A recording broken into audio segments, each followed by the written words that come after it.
Hey guys, Suffolk University is right in the heart of the city, and for the second time this year has been home to a championship parade. And students say that the parade is just another perk of going to Suffolk. Good morning. Well, while many Suffolk students spend their spring break off on a beach or catching up on some sleep, some students spend their week volunteering with the alternative spring break program. The report said that the city's age, density, and geography aren't helping things, and everyone agrees that something needs to be done. For SU News, I'm Elizabeth Hadley. Good morning. Just one day after the World War II memorial was vandalized at Castle Island, a few statues, including one that honors fallen police officers, were also vandalized in Mattapan. Investigators are trying to figure out who's behind those acts of vandalism. The big win over the Dolphins yesterday made the tailgate even sweeter. For Suffolk Sports Report, I'm Elizabeth Hadley. With the cost of college tuition on the rise, some universities are doing their part to help students who need it. And now, there's a new program at Suffolk that's making sure that students have everything that they need. Hello and welcome to the studio. I'm Elizabeth Hadley. Today we have a very special guest down here at Studio 73, SGA presidential candidate Karine Kenj. Karine, how are you?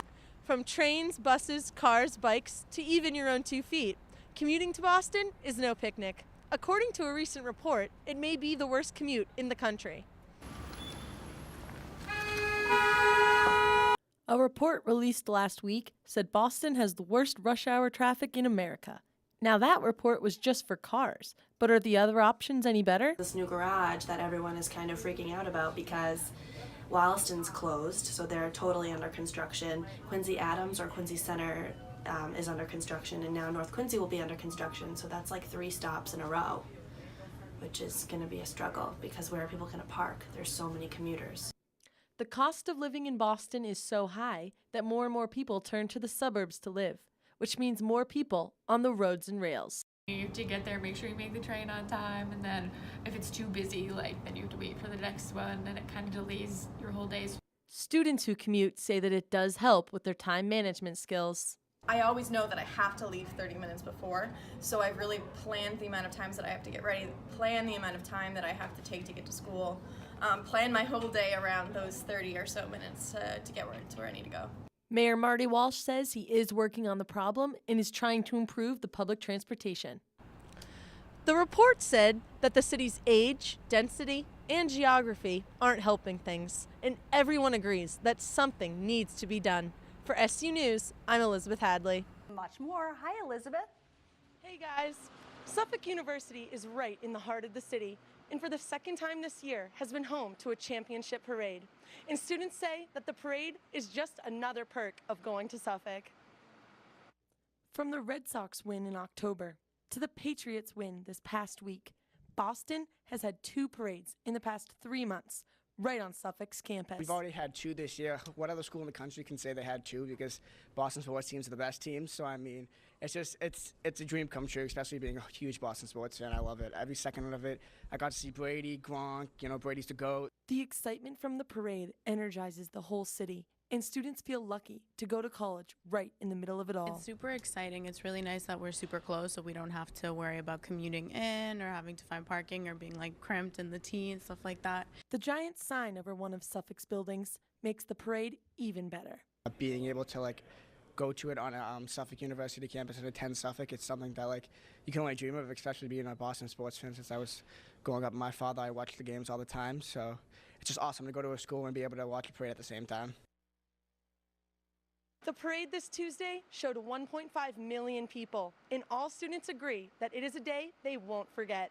For Suffolk in the City, I'm Elizabeth Hadley, NECN. Interested in what this is, Elizabeth. Good morning. Well, while many Suffolk students spend their spring break off on a beach or catching up on some sleep, some students spend their week volunteering with the alternative spring break program. Alternative Spring Break, or ASB, has been a part of Suffolk since 2000. In 2000, only 10 students participated. This year, Suffolk has 8 trips across the United States and almost 100 students going. We'll offer these kinds of programs to students that not only allow them to engage in the community here in Boston where our campus is, it changes your perspective on a lot of things. After spending the spring semester learning about social justice, students travel to a new state. Students spend the week volunteering to help people who need it, and they bring back a new perspective to Suffolk. To help other people and to help the world is really, it's what our program's all about.